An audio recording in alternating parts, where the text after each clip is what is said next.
with 1,000 doubloons spilling from my pockets like drops of rain. I can see it.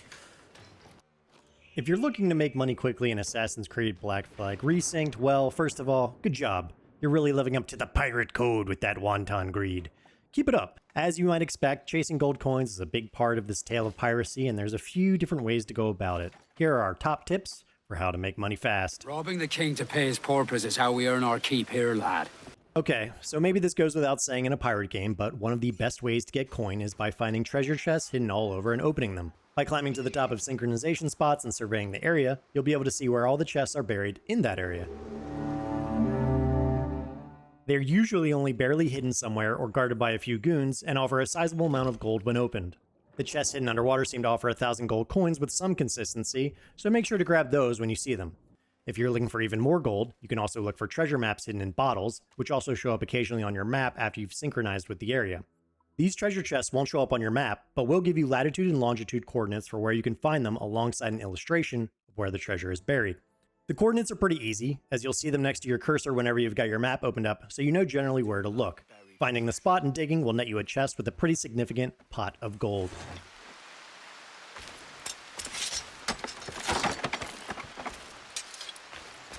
Good stuff.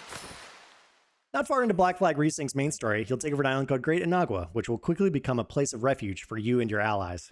Here you can engage with the SimCity-like aspects of Kenway's journey by upgrading this town until it's a bustling safe haven for all manner of outcasts and ne'er-do-wells.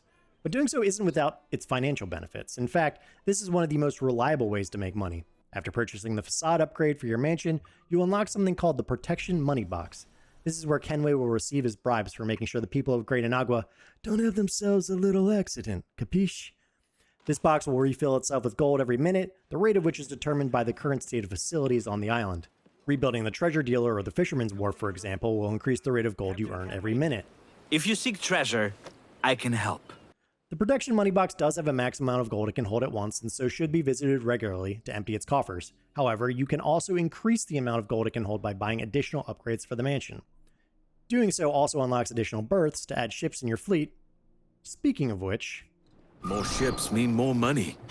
Another great way to get gold fast in Black Flag Resynced is by sending the extra ships you captured from your enemies on missions. By interacting with the map on the table in the mansion, you'll see all missions currently available to you. You'll need to have captured a fort in that area in order to run missions in that particular sector, and if you've got a ship of the right class available for the job, you can send it off to collect some valuables as a reward.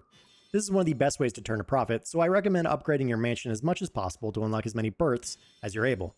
Thankfully, some island upgrades, such as the campfire and facade, will automatically unlock a new ship berth as well, so make sure to check the upgrade list in the fleet menu so you know which upgrades will be 2 for the price of 1. Of course, to stock those berths with hardy vessels, you'll need to capture some and add them to your fleet. This means voyaging out in search of worthy ships to add to your collection. Simply defeat any ship in combat, board it, and select the option to add it to Kenway's fleet once the enemy surrenders, and you're good to go. Keep in mind that you'll want to target specific ship types like Brigs or Man-o-wars if you want to be able to take on the jobs that require those types of vessels, so try to diversify what ships you bring home rather than ending up with 5 schooners for no reason. If you do capture ships you no longer need, you can scrap those ships for parts, though sadly doing so isn't actually all that profitable. Once your fleet starts completing missions for you though, well that's when you'll see the coin come flowing in, as most missions reward a decent amount of materials that can be sold off at a profit or used to buy valuable upgrades. The only downside is you'll need to spend a little bit of that profit repairing the ships you've sent out on missions, but that's a small price to pay. It takes money to make money, after all. How would you like a privateering contract? One of the most consistently profitable ways to spend your time is, unsurprisingly, sinking enemy ships and stealing their stuff. It doesn't matter much if you blow them sky high, then pick the loot from their watery bones, or board them and take their loot in the flesh, both yield some valuable cargo for you to sell off. One way to make this even more profitable, however, is by accepting naval contracts from NPCs you meet out in the world, then targeting specific enemies they send you after.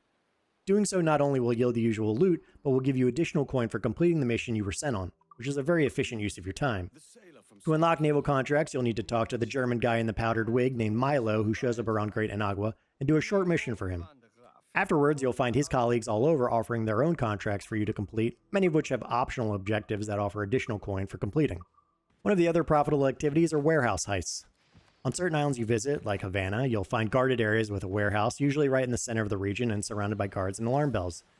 These warehouses have a sizable amount of loot to be plundered, and all you need to do to get it is find the guard who holds the key, always hidden in the same general vicinity, Pickpocket the key, or take it from his cold, dead hands, then open the warehouse door to complete the activity.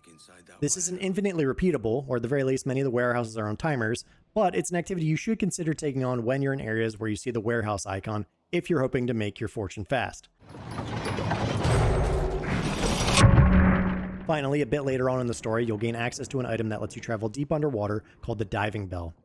With this handy tool comes new opportunities for profit, as it lets you in on a new activity where you'll dive to the bottom of the sea in search of plunder.